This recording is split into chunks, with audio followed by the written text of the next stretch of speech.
Salut les rockers, vous qui écoutez la musique du démon et vivez une vie de débauche et sans vertu. Ce mois-ci, Halloween oblige, je vais vous parler d'un groupe de circonstances et ô combien à propos, les Misfits. Ah!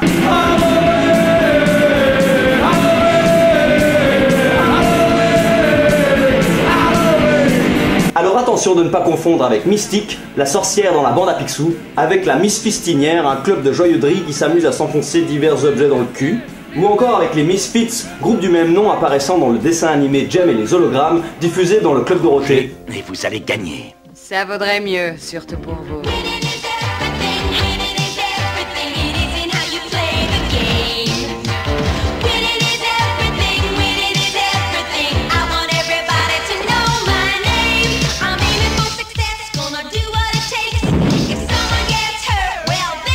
Ils sont les géniteurs du style horror punk, genre qui allie musique punk rock et imagerie de films d'horreur de série B.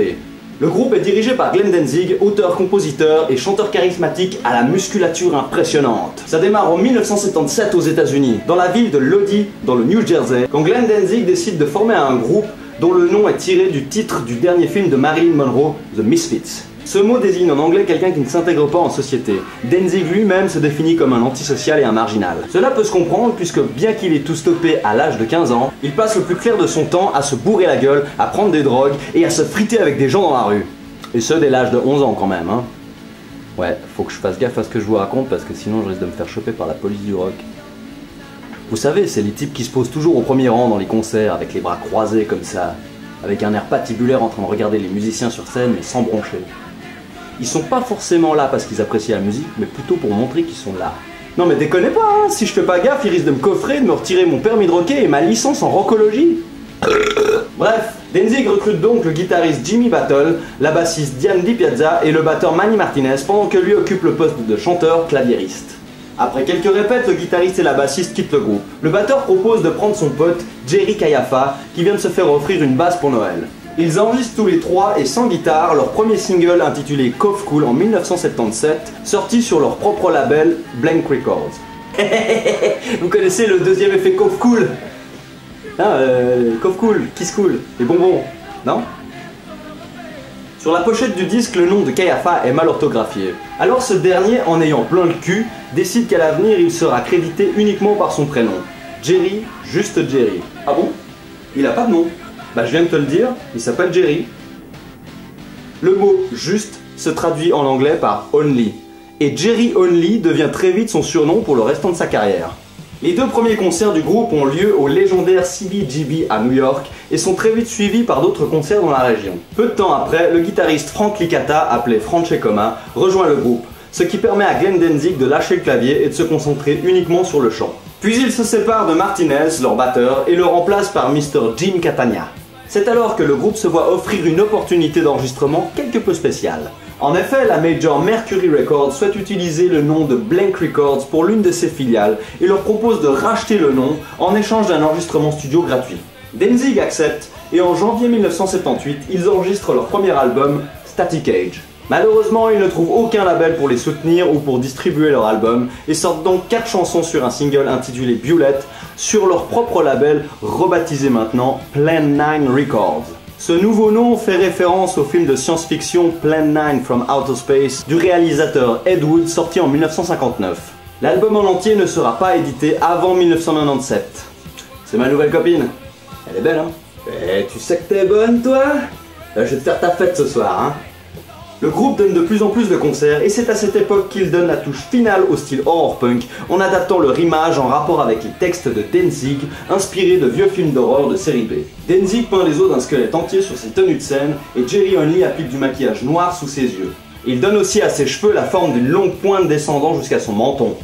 Cette nouvelle coupe de cheveux devient célèbre sous le nom de Devil Lock et des centaines de fans du groupe adoptent ce nouveau style.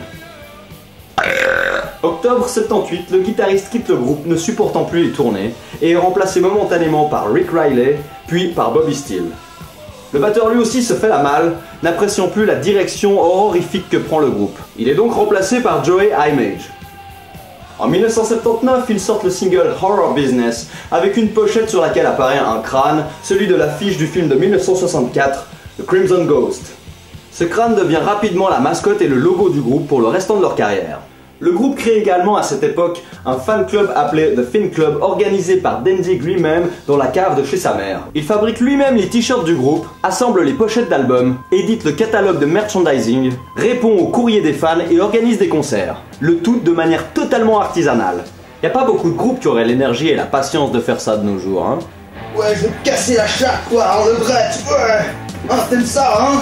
En juin 79, les Misfits font la première partie du groupe de punk anglais The Damned à New York. Jerry Only discute avec leur chanteur Dave Vanian au sujet d'une possible tournée avec eux à travers le Royaume-Uni. Au mois de novembre, ils sortent le single Night of the Living Dead et partent pour l'Angleterre pour tourner avec The Damned. Mais arrivés là-bas, ils se rendent compte que Dave Vanian n'avait pas pris au sérieux la discussion qu'ils avaient eue avec Jerry Only quelques mois plus tôt à New York. Ils tentent néanmoins de se rattraper en plaçant les Misfits sur quelques dates de la tournée, mais le groupe abandonne ce périple au bout de 2 concerts. Joey Image quitte le groupe et reprend l'avion pour retourner aux États-Unis, tandis que les autres musiciens du groupe restent à Londres jusqu'au mois de décembre. Pendant ce temps, Jerry Only sympathise avec Anne Ritchie, la mère de Sid Vicious des Sex Pistols, et Danzig et Steele prennent 2 jours de tôle pour s'être bagarrés dans la file d'attente du concert de The Jam. Ce séjour en zonzon inspire à Danzig le futur morceau London Dungeon. De retour aux States, ils sortent en janvier 1980 un EP intitulé Beware et intègrent leur nouveau batteur Arthur Googie. À cette période, Paul Caiafa, le frère cadet de Jerry, intègre les Misfits à l'âge de 16 ans. Et Bobby Steele est éjecté du groupe. Il formera plus tard le groupe The Undead après la dissolution des Misfits. Au mois d'août 1980, ils préparent l'enregistrement d'un album 12 titres sur leur propre label Plan 9. Ils en extraient 3 titres qu'ils sortent sous forme d'un single intitulé 3 Hits from Hell en avril 81, puis continuent à travailler dur sur l'enregistrement de leur album baptisé Walk Among Us. Au lieu de le sortir sur leur propre label comme prévu, ils considèrent l'offre de Slash Records, leur proposant de distribuer leur album à condition de retravailler les morceaux au niveau de la prod. En octobre 81, ils sortent pour Halloween un nouveau single issu de cet album, intitulé Halloween, contenant 2 de leurs chansons les plus célèbres, Halloween et Halloween 2. Walk Among Us, leur premier album sort enfin en mars 1982 sur Ruby et Slash Records. Ce sera malheureusement leur seul et unique album réalisé lors de leur première formation. Ils effectuent donc une tournée à travers tous les États-Unis pour promouvoir leur nouvel album, et les concerts attirent de plus en plus de monde et deviennent de plus en plus violents. En effet, ça clash souvent entre Danzig et leur batteur Googie, et après une dispute dans un McDo, Danzig vire Googie sur le champ. Henry Rollins, chanteur des Black Flag, leur suggère de louer les services de leur batteur pour continuer la tournée. Après cette tournée, les 2 frères Jerry et Doyle travaillent dans le magasin de leur père afin de réunir des fonds pour financer le pressage des disques, acheter de nouveaux instruments et financer les tournées. Tandis que Danzig gère le fan club et continue à composer de nouveaux morceaux. En septembre 82, les Misfits entament une nouvelle tournée et s'arrêtent en chemin dans un studio pour enregistrer les parties instrumentales de leur nouveau single. Ils se font coffrer à la Nouvelle-Orléans, inculpés de profanation de tombes, alors qu'ils recherchent la sépulture d'une prêtresse vaudou, Marie Laveau.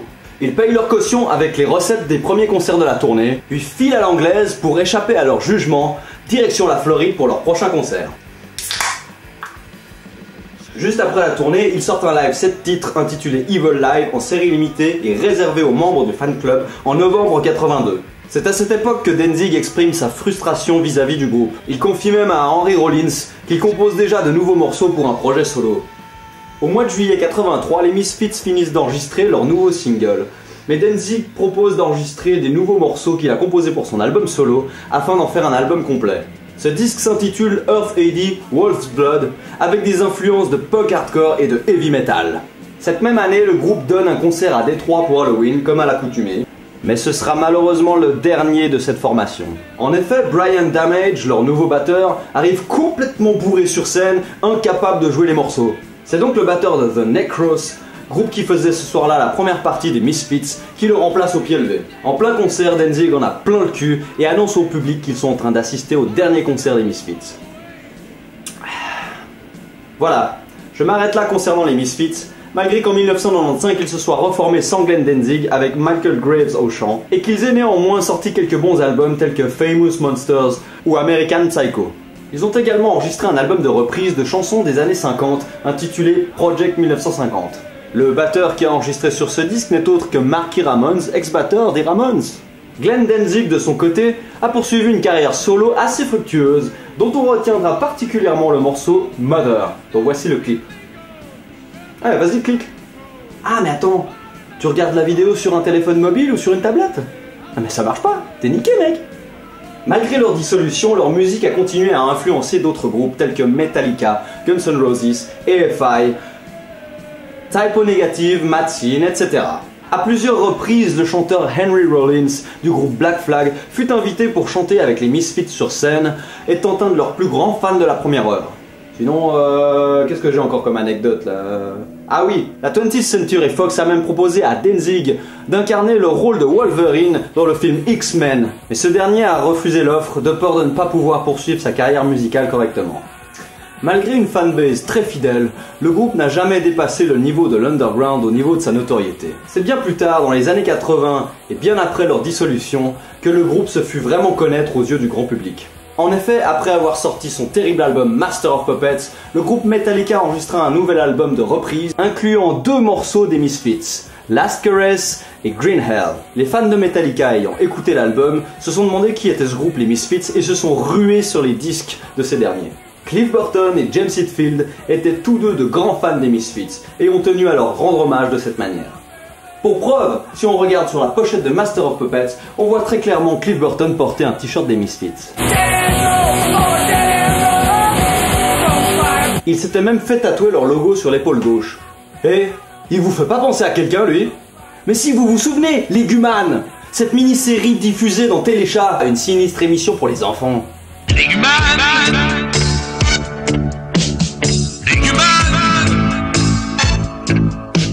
t'es l'enfant de la terre. Je finis cet épisode en vous présentant le clip du Relou-Garou du groupe Les Énervés dans lequel je joue. On l'a réalisé en 2008 et est extrait de l'album Le Nul, le Relou et le Vicelard, disponible sur bloodyrecords.com. Je profite d'avoir votre attention pour faire un peu de promo pour mon groupe. Après tout, c'est bien légitime, puisqu'on ne reçoit l'appui d'aucun label, même indépendant, et qu'on s'autoproduit à 100%. Voilà, je vous dis à dans un mois pour un prochain numéro. D'ici là, portez-vous bien et surtout, restez authentiques.